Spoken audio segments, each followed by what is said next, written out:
What's up, guys? Welcome back to another episode of MLB The Show 19 Dream Cards. This is the series where we talk about all the different cards that we want to see in the next installment of MLB The Show. There's no rules, there's no restrictions on the cards that we can talk about in this video. That's why it's called Dream Cards. Down in the comments, let me know which cards you want to see in MLB The Show 19. Every video, I take comments from the previous one, and we talk about those, and I highlight a few, and it's just kind of how the series keeps moving. So let me know what cards you want to see. Before we start talking about everything, just want to say sorry for kind of the inconsistent little schedule.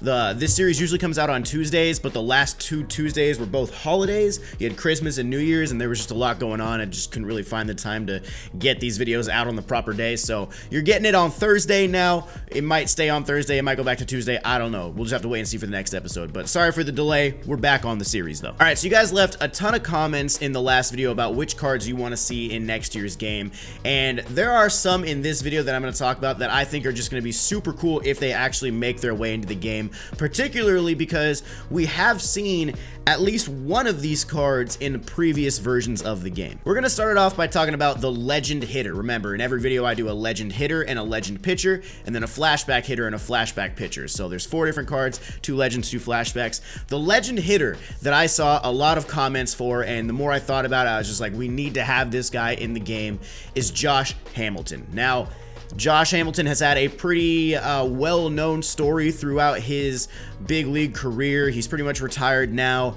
You know, he had a bunch of different issues with drugs, but when he was actually, like, you know, playing at his peak performance, he was one of the best hitters I've ever seen. So Josh Hamilton definitely had a very interesting career, kind of an unfortunate career at times, but either way, having him in MLB The Show would be incredible. He was actually in MLB The Show 16. He was still an active player at that time, so they could use his flashback card, but now he would have to be listed as a legend. But there are a lot of different ways you could go with a Josh Hamilton card. You could go with a 2012 All-Star card where he hit 43 home runs, drove in 128, had a 930 OPS. You could go with a 2010 postseason card from the ALCS where he played against the Yankees. He hit 4 home runs in 6 games, 7 RBIs. He had an OPS of 1.536 and an OPS of 1500 in a 6-game series against the Yankees in the postseason. And realistically, there's a bunch of different ways you could go with a Josh Hamilton card, but the way I'm going to look at him is from his 2010 season where he won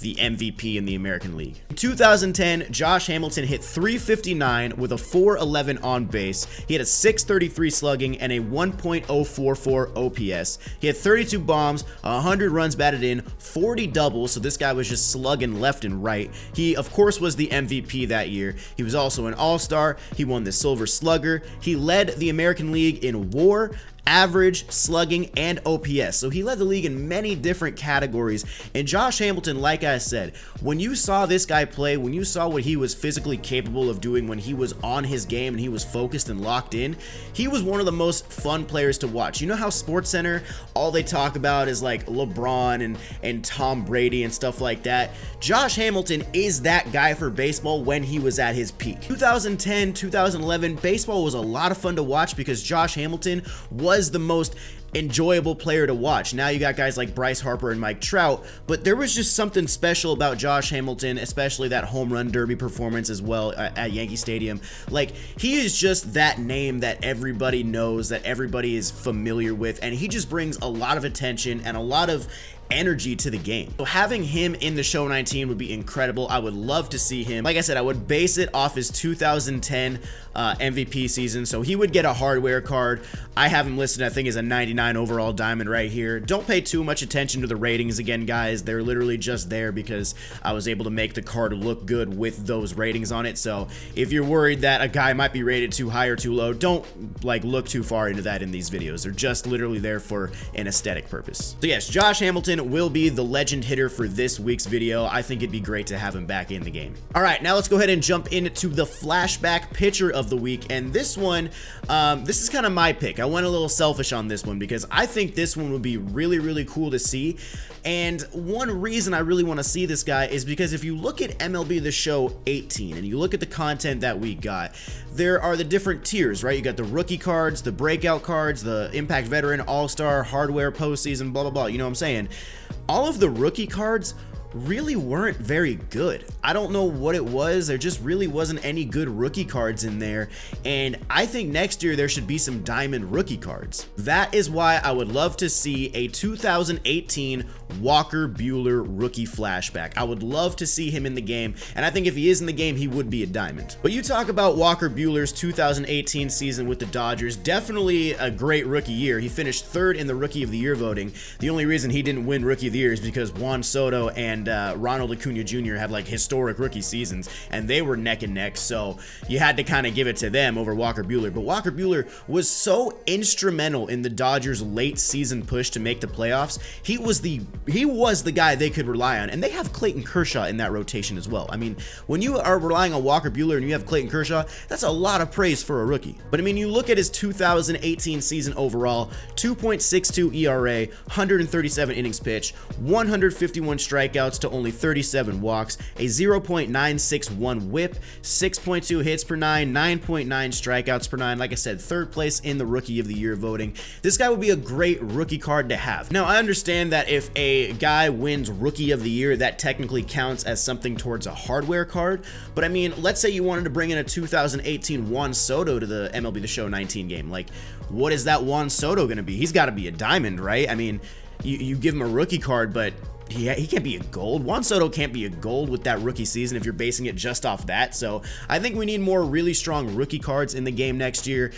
They should definitely bring back that Aaron Judge from 2017 as well. Like there's a lot of things they could do to bring back some fun rookie cards, and I just don't think they had enough this year. So I think Walker Buehler would be a great way to start it, and it would be a good pitcher. Okay, now we're moving over to the flashback hitter of the week. So this one, I kind of waited a little bit to make this video because I wasn't totally sure if this guy was going to be the next event reward. If you guys didn't see, the new event reward in MLB The Show 19, or MLB The Show 18, I'm sorry, is a hardware Joey Votto, and they announced that it was going to be a hardware flashback. The reason I was kind of hesitant on making this is because this dream card is going to be a 2016 Chris Bryant hardware flashback. Like I said, I was worried this card was going to be the event reward, so I kind of waited back, but luckily it wasn't. So we can talk all about this 2016 Chris Bryant when he won the MVP with the Chicago Cubs, and I think this would be a really good card to have. Chris Bryant basically had like the dream start to his career. His first season in the bigs, he wins the Rookie of the Year in 2015.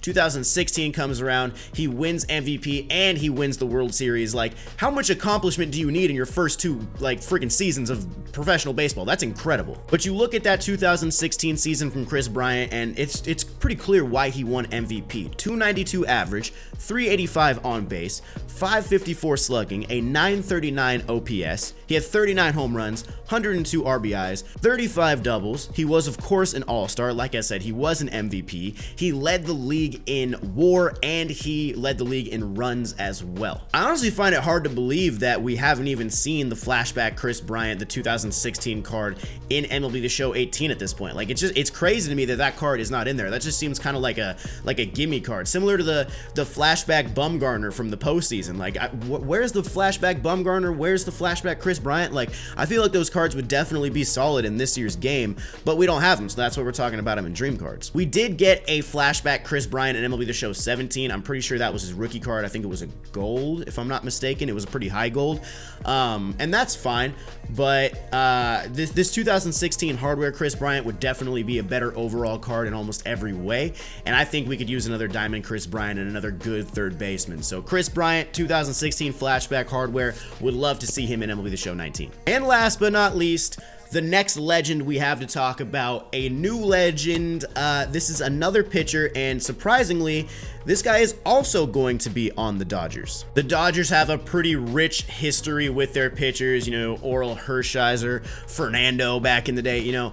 But the guy I'm going to talk about, one of the best pitchers ever, Sandy Koufax. I would love to see Sandy Koufax in MLB The Show 19 as a brand new legend. And similar to when I was talking about Josh Hamilton, I said there were multiple different ways you could go with a Josh Hamilton card. There's a lot of different ways you can go with a Sandy Koufax card. Really quickly, I want to read you guys his stats from 1963, and this is not even the season that I am choosing. In 1963, he had a 1.88 ERA in 311 innings pitched. He had 11 shutouts that season, a 0.875 whip, 6.2 hits per nine, 8.9 strikeouts per nine, 306 strikeouts. He was an all-star. He won the Cy Young and he won the MVP. He won 2 of the awards that year. He was so good. You could also go with 1965, 1966. Both of those were Cy Young seasons as well. You give him a hardware for either one of those. But even looking at that season and even looking at some of the other seasons like 65 and 66,